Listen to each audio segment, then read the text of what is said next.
Congo's Caper gets right into it with a cutscene to set the stage. It shows the main character, a monkey called Congo, hanging out in the jungle with his friend Congette, and some other unnamed monkeys that are, for some reason, pink. After a few seconds of what looks like a normal day, it soon turns into a rescue mission. After a couple magical gems fall out of the sky, you're turned into a half-human, so is Congette. But to further complicate this ridiculous plot, a demon-monkey kid hybrid promptly abducts your friend, and then hits you with his trident, leaving you alone in the darkness in your base form, a monkey. With tons of varied levels, spanning all sorts of themes, from cave levels, where you'll be running from a T-Rex, to pirate ships, where you'll be battling strange auto-scroll mechanics, or running across disappearing platforms, a classic staple of 2D platforming. Congo's Caper is a not-so-hidden gem of the Super Nintendo that's worthy of anyone's attention who enjoys a healthy degree of side-scrolling monkey business.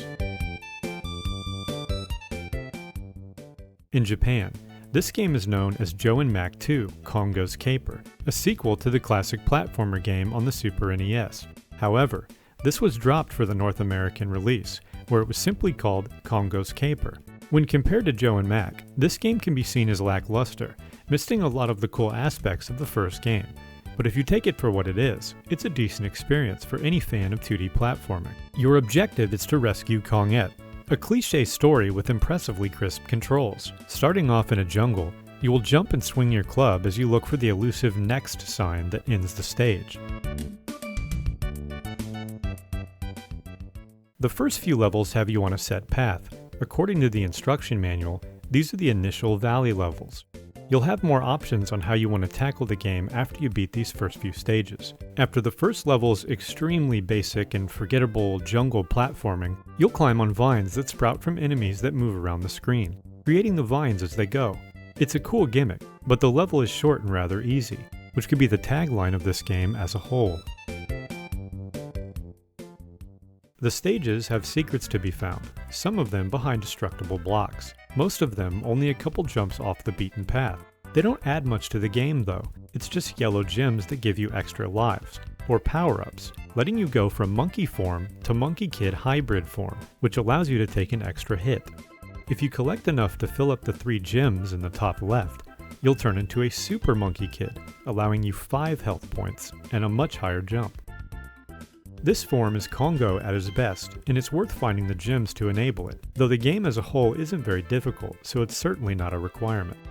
You'll also occasionally get a chance with the slot machine, which feels like a really out-of-place addition to this game. Collecting a sapphire will give you a spin, where you can get various amounts of extra lives, or if you're lucky enough to get 3 crowns, it will warp you into a stage called the Lucky Zone. It's worth noting on my full playthrough, I never once got the 3 crowns.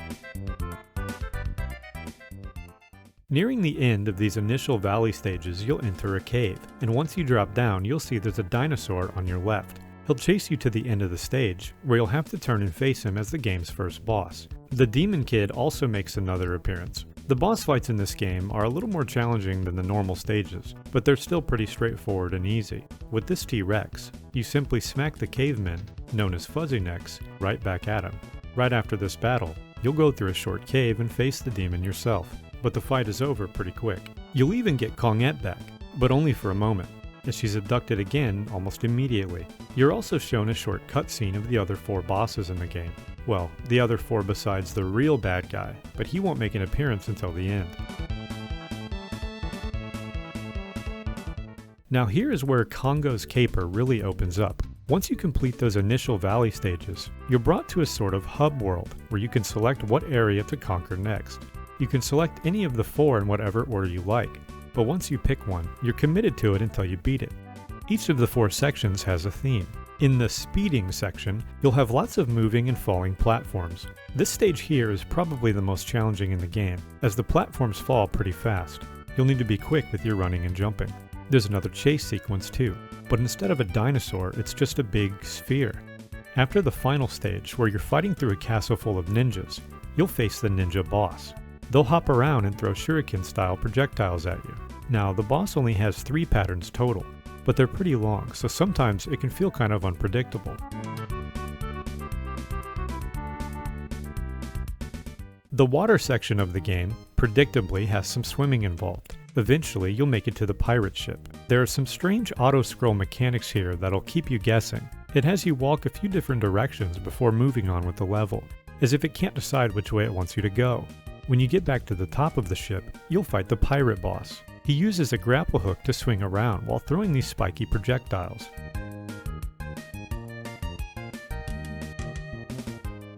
The modern technology section of the game is the most disjointed of the four. You'll start out with some basic platforming with some volcanoes in the background.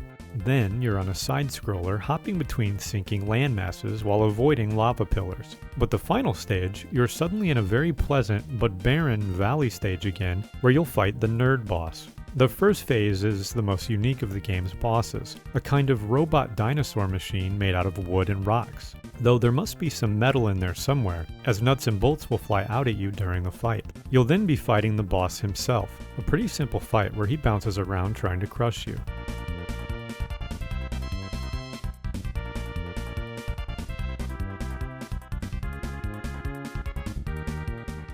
This section, titled appropriately as Ghosts and Ghouls, will introduce the ghost version of the Fuzzy Necks. You can't club them to death, so they have to be avoided, or you can vanquish them by flipping on the lights. Later on in this section, you'll jump over lava while avoiding Bowser-style fireballs that come from further ahead in the level, though you never do find out their origin. The boss at the end of this section is a vampire. He'll even turn into bats to move around the screen, a fitting boss fight to the end of this section of the game.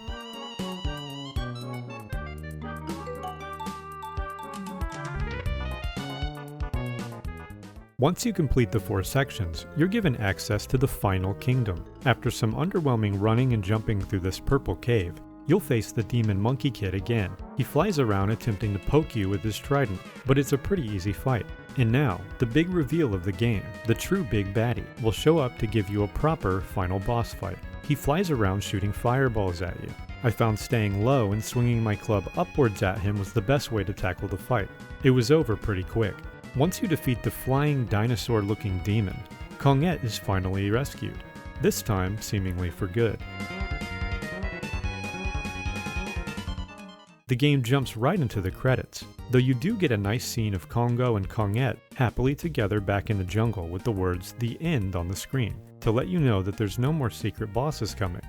This really is the end.